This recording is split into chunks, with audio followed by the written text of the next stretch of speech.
The rain fell in heavy sheets across the small town of Maplewood. Most residents stayed indoors, watching the storm from behind closed windows. But Emily Carter wasn't most people. Despite the weather, she drove slowly through the deserted streets, returning home from her late shift at the local hospital. As a pediatric nurse for 15 years, Emily had seen her share of heartbreak and miracles. Tonight had been particularly difficult, losing a young patient after months of treatment. The rain seemed fitting, matching her mood, as tears threatened to spill from her tired eyes. She turned onto Oak Street, just 2 blocks from home, when her headlights caught something moving by the side of the road. Emily squinted through the rain-streaked windshield. There, huddled against a fence, was a small golden shape. Emily pulled over, ignoring the rain that immediately soaked through her uniform as she stepped out. Approaching cautiously, she saw it was a Labrador puppy, no more than 3 months old, its golden coat matted and dirty. The puppy cowered as she came closer, whimpering softly. "Hey there, little one," Emily said gently, extending her hand palm up. "It's okay. I'm not going to hurt you." The puppy's eyes, deep chocolate brown, looked up at her with fear and something else Emily couldn't quite place. Slowly, trembling with cold, the puppy inched forward and sniffed her hand. Emily carefully scooped up the shivering bundle. No collar, no identification, just a terrified puppy abandoned in the storm. Without hesitation, she carried the puppy to her car, wrapped it in her spare sweater, and drove the remaining distance home. Once inside her modest house, Emily gently dried the puppy with a soft towel. It was a female, Emily now saw, badly undernourished, but with no visible injuries. The puppy remained unusually still during the examination, those intelligent brown eyes never leaving Emily's face. "You must be hungry," Emily murmured, preparing a small bowl of warm chicken and rice from her own dinner leftovers. The puppy ate slowly, deliberately, not with the desperate hunger Emily expected from a stray. That night, the puppy slept on a makeshift bed of blankets beside Emily's bed. Twice, Emily woke to check on her, finding those watchful eyes still open, still observing. By morning, the storm had passed. Emily called the local shelters and veterinary offices, but no one had reported a missing Labrador puppy. She took photos and posted them online, though something inside her hoped no one would claim this mysterious little creature. "I should give you a name," Emily said as she prepared breakfast, "just until we find your family." The puppy sat perfectly still, watching her movements with unusual intensity. "How about Rainy, since that's how we found each other?" Rainy tilted her head slightly, as if considering the name. Then she padded over to Emily and pressed gently against her leg. 3 days passed with no one claiming Rainy. Emily took her to the veterinarian, who confirmed the puppy was healthy despite being underweight. "No microchip," Dr. Harrison said, scratching Rainy behind the ears. "Someone simply abandoned her, I'm afraid." Emily felt a surge of anger toward whoever had left this beautiful creature in the storm, but also a growing attachment. "I guess you're staying with me then," she told Rainy on the drive home. The puppy stared at her with those unnerving, knowing eyes. Weeks passed, and Rainy quickly became part of Emily's life. But there was something unusual about this Labrador. Unlike typical rambunctious puppies, Rainy was calm, watchful, almost solemn. She rarely barked, didn't chew furniture, and seemed to understand commands the first time they were given. "It's like she's been here before," Emily told her friend Lisa over coffee one afternoon. "Sometimes I swear she understands everything I say." Lisa laughed. "You always did want a genius dog. Sounds like you found one in a puddle."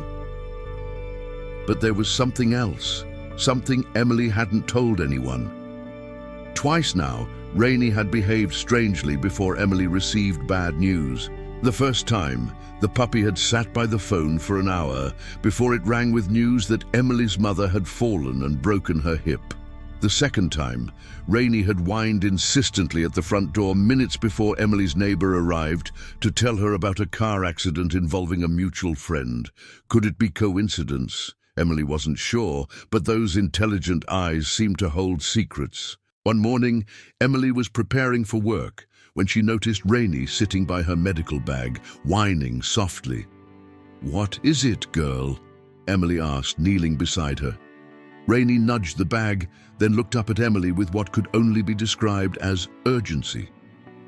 "I need to go to work, Rainey. I'll be back tonight," Emily said, reaching for her keys. But Rainey blocked her path to the door, something she had never done before. The puppy wasn't aggressive, just insistent, standing firmly in Emily's way. Perplexed, Emily called the hospital to let them know she might be late. As she hung up, Rainey moved to the living room window, pacing anxiously.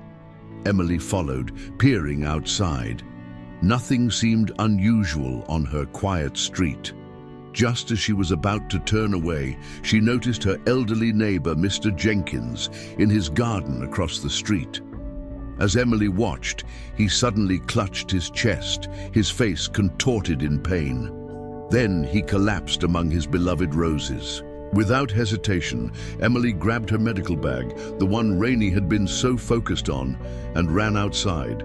Mr. Jenkins was having a heart attack. Thanks to Emily's immediate CPR and the emergency medication in her bag, he survived until the ambulance arrived. Later at the hospital, Mr. Jenkins' doctor confirmed that without Emily's immediate intervention, he would have died. "How did you know?" the doctor asked. "His wife said you rushed out of your house the exact moment he collapsed." Emily couldn't explain it. She simply said she'd been looking out her window at the right time, but she knew the truth. Somehow Rainey had known. That evening, Emily sat with Rainey on the couch, gently stroking her golden fur. "How did you know, girl? How could you possibly have known?" Rainey simply looked at her with those wise eyes, saying nothing but somehow saying everything. The incident with Mr. Jenkins was just the beginning. Over the following months, Emily noticed that Rainey always seemed to know when someone was in trouble. The Labrador would become agitated, pacing and whining, sometimes leading Emily directly to where she was needed. Word spread through the neighborhood. The mysterious golden Labrador with the ability to sense medical emergencies before they happened. Some neighbors laughed it off as coincidence, but others began to watch for Rainey's reactions. When Mrs. Santiago went into premature labor while her husband was away on business, it was Rainey who alerted Emily by dragging one of Emily's medical textbooks to the front door and barking until Emily followed her across the street. When 10-year-old Tyler had an allergic reaction at a neighborhood barbecue, Rainey knocked over the table with his medication to get everyone's attention. Emily began to research similar cases. She discovered stories of dogs detecting cancer, predicting seizures, sensing changes in blood sugar levels. But Rainey seemed different. Her abilities weren't limited to one condition or one person. It was as if she had a sixth sense for human suffering, an innate knowledge of when medical help was needed. Then came the night that changed everything. Emily was working a late shift at the pediatric ward when her phone rang. It was her neighbor, frantic. "Emily, something's wrong with Rainey. She broke through the screen door and she's running toward the hospital." Emily's heart raced. In the 6 months since finding Rainey, the dog had never run away, never misbehaved. Something was terribly wrong. Minutes later, hospital security called. A golden Labrador had somehow gotten into the building and was scratching frantically at the door to room 204. Room 204, where 5-year-old Sophie Williams had been admitted earlier that day with what appeared to be a simple respiratory infection. Emily ran to the room, finding Rainey barking outside the door. Inside, Sophie was in respiratory distress, her oxygen levels plummeting as her airways closed. The medical team rushed in, stabilizing Sophie just in time. What the initial examination had missed, Rainey had somehow sensed. Sophie was having a severe allergic reaction to her medication, one that would have been fatal if Rainey hadn't raised the alarm. As the emergency subsided and Sophie's parents cried tears of relief, Emily sat in the hallway with Rainey, the truth slowly dawning on her. This wasn't just any abandoned puppy she had found in the rain that night. The hospital director approached, his expression a mixture of disbelief and wonder. "How did your dog know?" he asked. "We didn't even know Sophie was in danger until the alarms went off." Emily stroked Rainey's head, looking into those knowing eyes. "I don't think she's my dog," Emily said quietly. "I think she chose me." That night, as Sophie slept safely and Rainey dozed at the foot of Emily's bed, Emily did something she'd been avoiding for months. She searched online for stories of medical detection dogs with extraordinary abilities. One article caught her eye from 2 years ago about a medical research program at a university 300 miles away. The program had trained Labrador puppies to detect various medical emergencies, developing their natural sensory abilities to unprecedented levels. The project had been shut down when funding ran out, and the specially trained puppies had been placed in homes. All except one, a female golden Labrador with exceptional abilities who had escaped during transport. The article included a photo, a golden Labrador puppy with intelligent brown eyes Emily would recognize anywhere. Emily looked at Rainey, sleeping peacefully now. "Is that who you are?" she whispered. "Is that why you found me? Because you knew I would understand?" As if hearing her question, Rainey opened her eyes and gazed at Emily. Then she stood, walked to Emily's medical bag sitting on the dresser, and gently placed her paw on it. The message was clear. This extraordinary dog had chosen Emily precisely because she was a nurse, someone who could help others. The puppy crying in the rain had never needed rescue. She had come to be a rescuer. In the months that followed, the hospital created a special program with Emily and Rainey.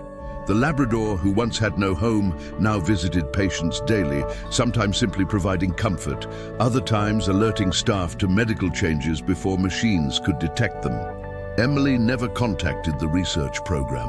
Whatever scientific miracle had created Rainey's abilities, the puppy was now where she belonged, using her extraordinary gift to save lives. And every year, on the anniversary of that rainy night, Emily would take Rainey to their special spot by the fence where they first met. "Thank you for finding me," she would whisper to the remarkable Labrador who had taught her that sometimes the ones we think we're rescuing are actually sent to rescue us. For in those intelligent brown eyes, Emily had found not just a pet, but a partner in healing. Proof that sometimes the most extraordinary souls come to us disguised as ordinary creatures, crying in the rain, waiting for someone who will see them for what they truly are.